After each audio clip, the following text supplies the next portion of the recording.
How to fix YouTube videos not playing. So firstly, check your network connection. Make sure that you have a stable connection.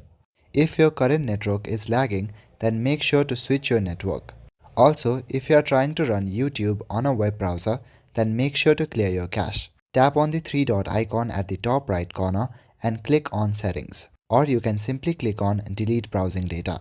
Now scroll down and select Privacy and Security. Click on the first option, Delete Browsing Data. Make sure that you have selected All Time. Now simply click on Delete Data to delete data and cache. Also, check for any kind of updates that may be available for your YouTube.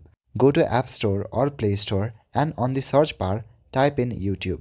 Now look for any kind of updates that may be available for the application. If there are updates available, then click on the Update option to update the app.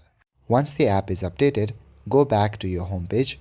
On the home page, navigate to the YouTube app and tap and hold on it. At the top right corner, click on the eye icon. Now scroll down and select the option Storage. Click on Clear Cache at the bottom right corner. Also, make sure that you check for any kind of software updates that may be available for your device. Go to Settings and scroll down to the bottom. Click on Software Update and check for any new updates. That's all for today. Thank you.